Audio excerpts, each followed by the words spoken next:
মোটরগাড়ি এবং আর্থিক সমাধানের জগতে একটি নাম উদ্ভাবন, নির্ভরযোগ্যতা এবং অগ্রণী চেতনার আলোকবর্তিকা হিসেবে দাঁড়িয়ে আছে। ভারতের শিল্প বিপ্লবের গভীরে এবং কয়েক দশক ধরে বিস্তৃত উত্তরাধিকার নিয়ে বিশ্ব ইঞ্জিনিয়ারিং এবং ভোক্তাকেন্দ্রিক সমাধানগুলিকে কিভাবে উপলব্ধি করে তা নতুনভাবে সংজ্ঞায়িত করা হয়েছে। রাস্তা জয়কারী শক্তিশালী মোটরসাইকেলের গর্জন থেকে শুরু করে অর্থনীতিকে চালিত করে, যা অটোমোবাইল থেকে শুরু করে ভোগ্যপণ্য এবং অর্থ থেকে শুরু করে বৈদ্যুতিক শিল্প পর্যন্ত সমস্ত শিল্পকে তুলে ধরে। অত্যাধুনিক প্রযুক্তি এবং উৎকর্ষতার প্রতি অটল প্রতিশ্রুতির সাথে এমন একটি ভবিষ্যতের দিকে এগিয়ে চলেছে যেখানে উদ্ভাবন কখনো থেমে থাকে না এবং গুণমান কখনো টলমল করে না।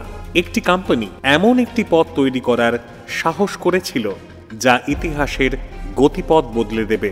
এমন একটি কোম্পানি যা কেবল একটি দৃষ্টিভঙ্গি এবং অদম্য দৃঢ় সংকল্প নিয়ে শুরু হয়েছিল। এটি বাজাজের গল্প। 1945 সালে ভারতের কেন্দ্রস্থলে যখন উচ্চাকাঙ্ক্ষা এবং দূরদর্শিতার অধিকারী যমুনালাল বাজাজ বাজাজ অটো প্রতিষ্ঠা করেছিলেন। একসময় বড় স্বপ্ন নিয়ে ছোট কোম্পানিটি শীঘ্রই অটোমেটিভ শিল্পের বৃহত্তম এবং সবচেয়ে আইকনিক নামগুলির মধ্যে একটি হয়ে উঠবে। আসুন আমরা তার সম্পর্কে আরও বিস্তারিতভাবে জেনে নিই। যমুনালাল বাজাজ 1889 সালের 4 নভেম্বর মহারাষ্ট্রের ওয়ার্ধার কাছে কেশবজি গ্রামে জন্মগ্রহণ করেন।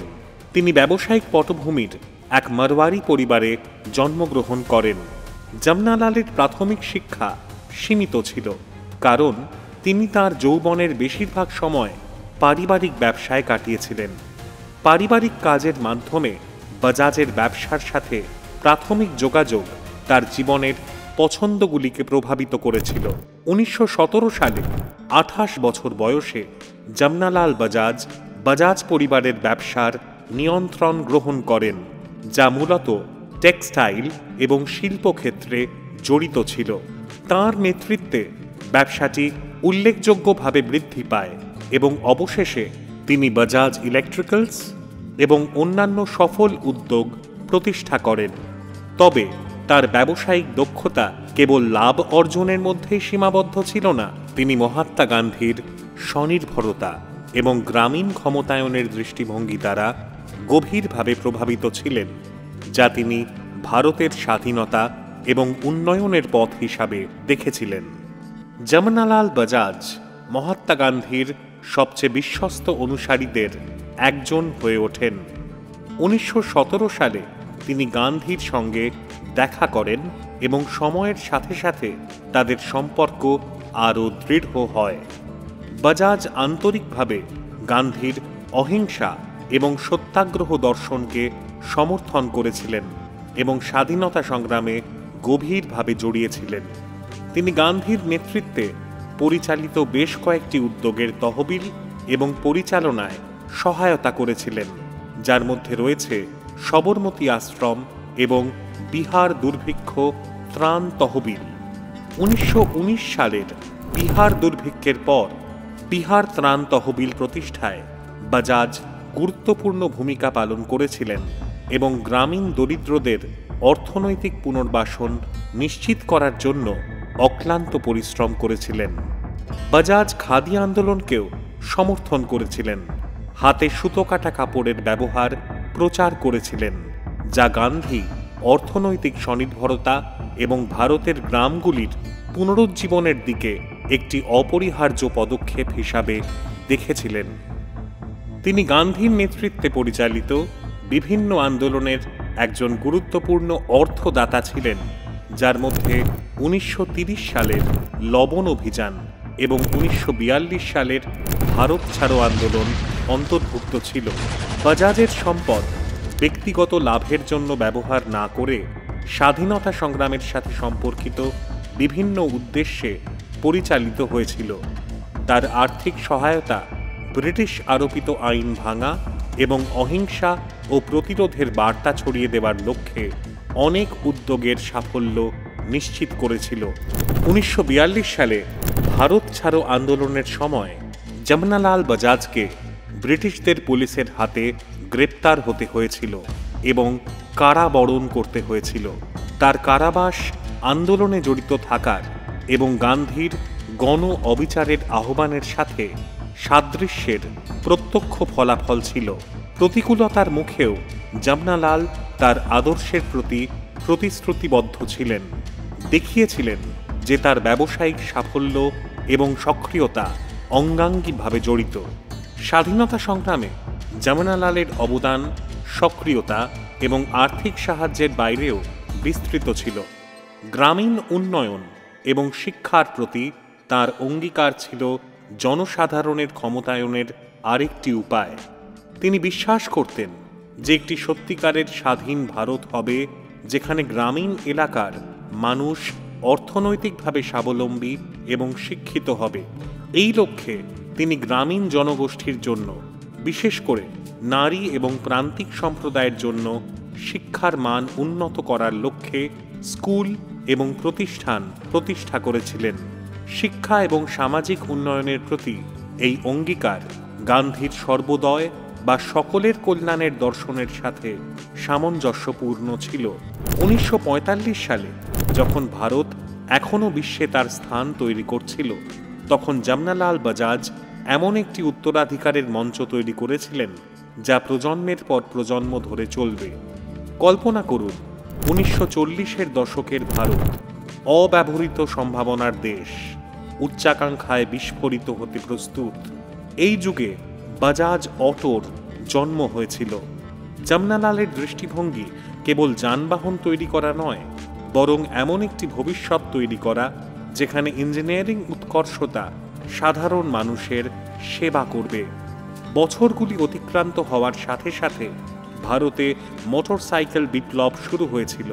1959 সালে Bajaj auto iconic Vespa scooter চালু করে একটি বিশাল পদক্ষেপ নেয়, যা একটি পরিবারের নাম হয়ে ওঠে।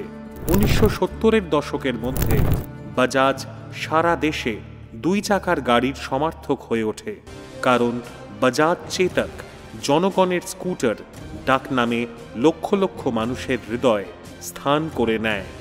চেতক কেবল পরিবহনের একটি মাধ্যম ছিল না, এটি ছিল গর্ব, স্বাধীনতা এবং সাধারণ মানুষের চেতনার প্রতীক। এটি কেবল একটি স্কুটার নয়, এটি একটি সম্পূর্ণ প্রজন্মের জন্য একটি স্মৃতি।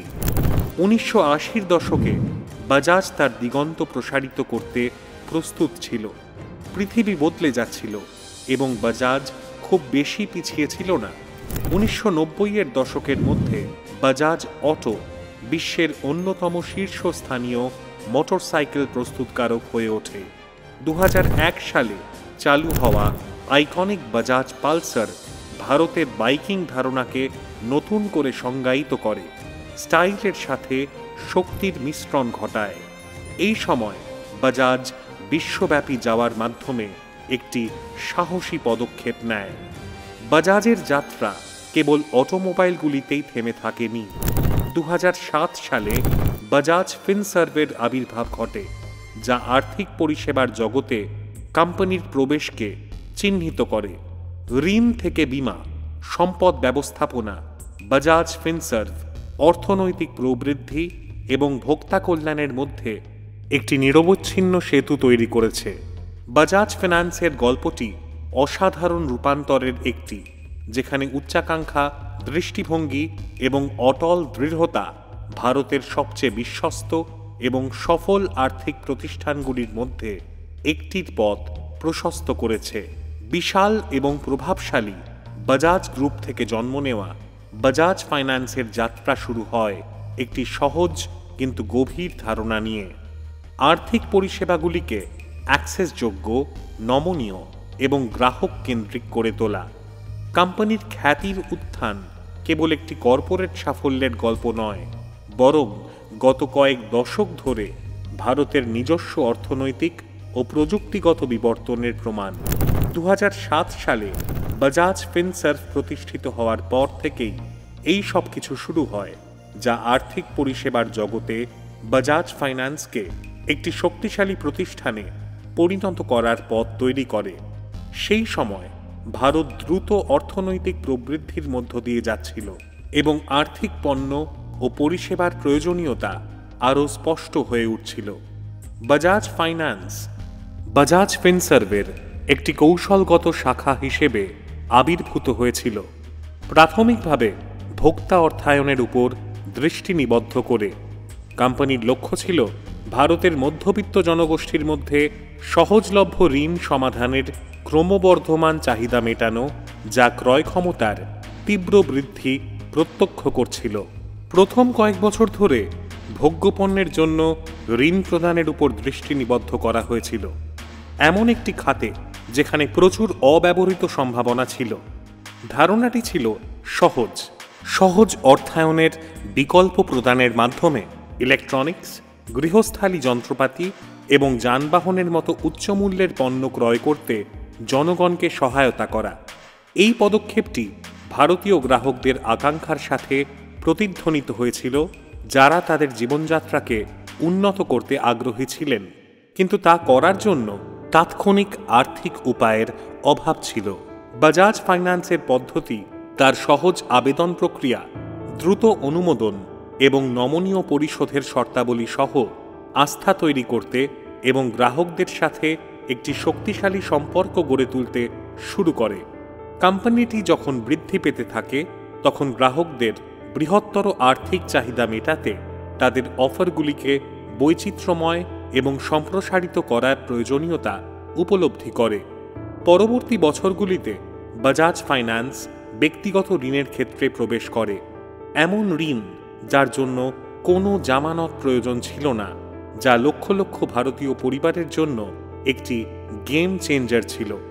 বিবাহ, শিক্ষা এবং গৃহস্থালীর উন্নতির মতো ব্যক্তিগত ব্যয়ের জন্য অনিরাপদ ঋণ প্রদানের মাধ্যমে বাজাজ ফাইন্যান্স গ্রাহকদের চাহিদার এক নতুন ধারায় প্রবেশাধিকার পেয়েছে। সম্পত্তি বা সম্পদের বোঝা এই প্রক্রিয়ায় আটকে না থেকে এখন মানুষের ব্যক্তিগত লক্ষ্যের জন্য তহবিলের অ্যাক্সেস রয়েছে। 2010 সালের গোড়ার দিকে বাজাজ ফাইন্যান্স ইতিমধ্যেই ভারতীয় আর্থিক খাতে আলোড়ন তুলেছিল, কিন্তু এটি এখানেই থেমে থাকেনি। এটি দ্রুত গৃহঋণ, ক্ষুদ্র ব্যবসায়িক ঋণ এবং সম্পত্তির বিপরীতে ঋণের ক্ষেত্রেও বিস্তৃত হয়। ভারতের নগরায়নের দ্রুত গতির সাথে সাথে বাড়ি এবং সম্পত্তির চাহিদা দ্রুত বৃদ্ধি পাচ্ছিল।